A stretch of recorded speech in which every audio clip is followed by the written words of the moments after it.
Everyone, this is Yamini Seni. Today we are going to continue our chapter of class 9 subject science. Chapter number 2 is matter around us pure. So how can we obtain different gases from air? This we have to talk about today. This one. So air is a homogeneous mixture and can be separated into its components by fractional distillation, जिसकी बात हमने last class में करी थी. Right. So the flow diagram shows it well the what is the process. So सबसे पहले air है हमारे पास, उसे कंप्रेस करेंगे, कूल करेंगे बाय इंक्रीजिंग और decreasing the temperature and the pressure. Pressure को इंक्रीज़ करेंगे, टेम्परेचर को डिक्रीज़ करेंगे. फिर क्या होगा, लिक्विड बन जाएगी एयर. जब लिक्विड एयर बन जाती है तो उसे अलाउ करेंगे कि वो वार्म अप हो स्लोली फ्रैक्शनल डिस्टिलेशन कॉलम के थ्रू. उसे गर्म करेंगे, यानी कि देन जब गैस से get separated at different Heights, वो अलग अलग हाइट पे डिफरेंट हो जाती है, सेपरेट हो जाती है, तो हम देखेंगे कि जो बॉइलिंग पॉइंट उसका काफ़ी ज़्यादा काम में आएगा हमारे, कि ऑक्सीजन का कितना है, आर्गन का कितना है, नाइट्रोजन का कितना है, और इसमें जो वॉल्यूम है वो कितनी कितनी है हमारे एटमॉस्फेयर में इनकी. तो अगर हम ऑक्सीजन गैस को जो है वो एयर से सेपरेट करना चाहते हैं, so we have to separate out all the gases present in the air. The air is compressed by increasing the pressure and then is cooled by decreasing the temperature. Right.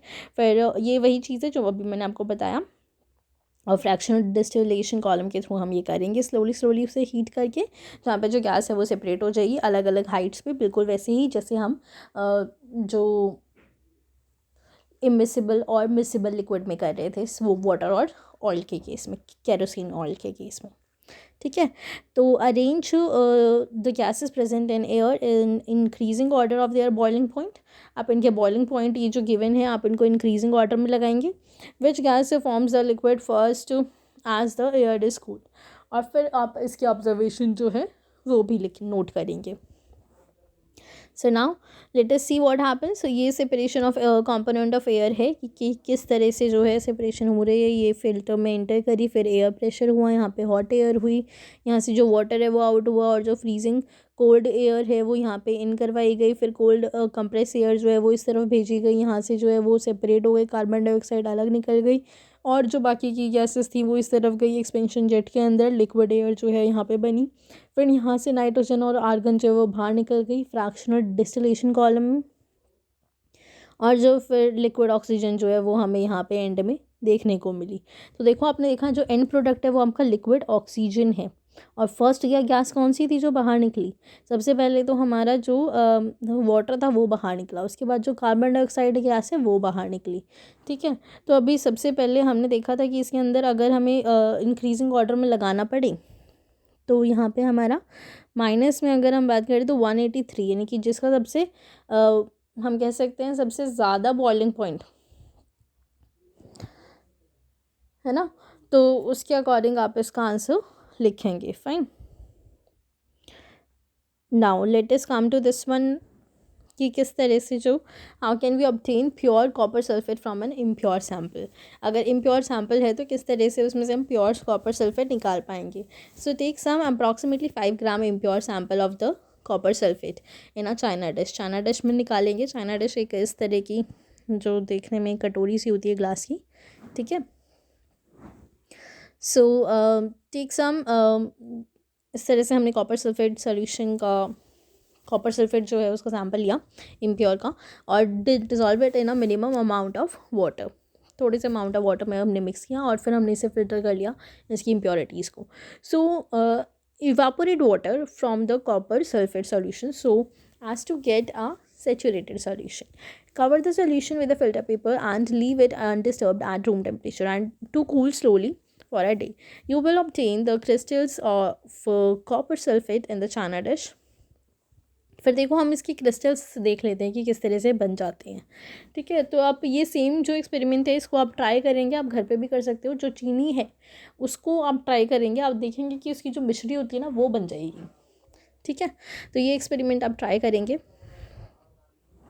और जो same इसमें questions हैं वो आप अपनी जो sugar crystals बनेंगे उससे ट्राई करेंगे. तो ये जो क्रिस्टलाइजेशन का मेथड है वो प्योरीफाई सॉलिड के लिए किया जाता है, और for example the salt we get from the sea water can have many impurities, उसके अंदर काफ़ी इम्प्योरिटीज़ हो सकती हैं, तो उस इम्प्योरिटी को रिमूव करने के लिए इस प्रोसेस का इस्तेमाल किया जाता है।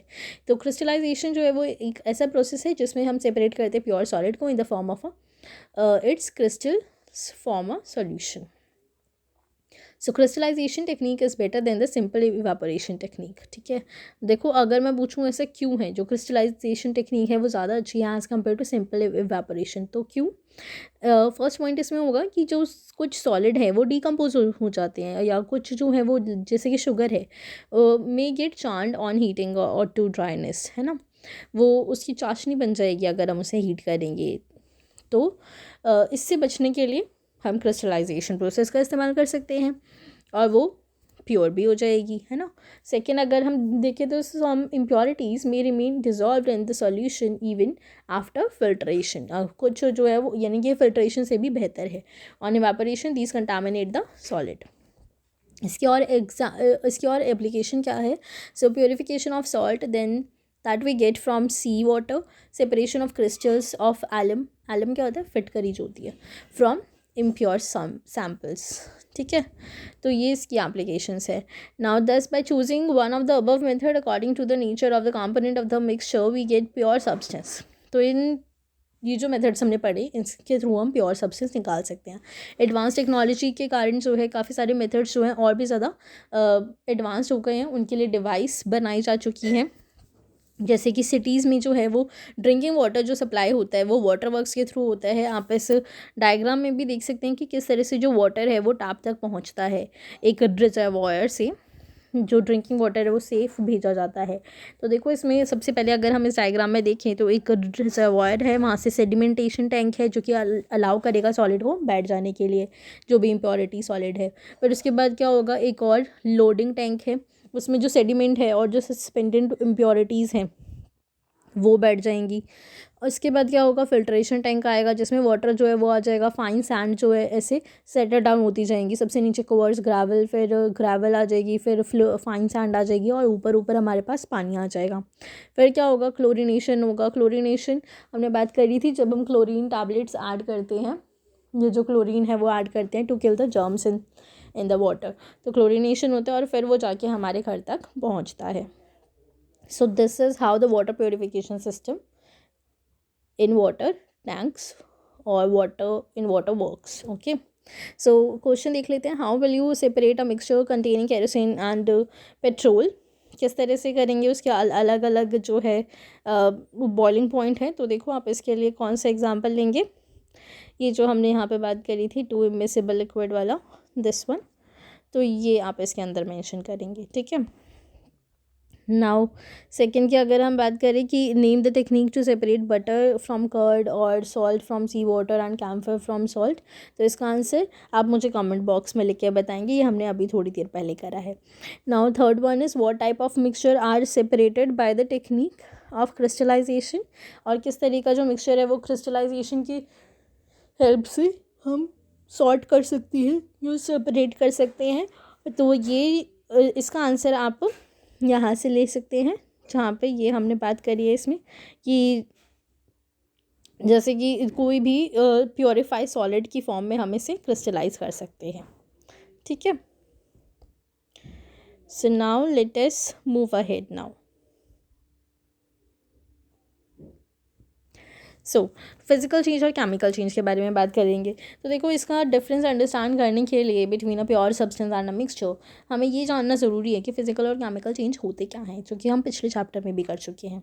जो हमने पढ़ा था, जो फिजिकल कुछ ऐसी प्रॉपर्टीज़ होती हैं मैटर की, है ना, जो कि ऑब्जर्व की जाती हैं, जो और स्पेसिफाई हो जाती हैं, वो हमारी फिजिकल चेंज होती हैं। जैसे कि कलर है, हार्डनेस है, रिजिडिटी है, फ्लूइडिटी है, डेंसिटी है, मेल्टिंग पॉइंट, बॉइलिंग पॉइंट, ये सभी चीज़ें अगर हम इंटर कन्वर्जन करते हैं किसी स्टेट का वो हमारा फिजिकल चेंज होगा, because these changes occur without a change in composition, उसमें कोई भी चेंज नहीं हो रहा है कॉम्पोजिशन में, पर और जो इनकी केमिकल प्रॉपर्टीज़ हैं, केमिकल नेचर जो है उसके अंदर भी कोई चेंज नहीं हो रहा है।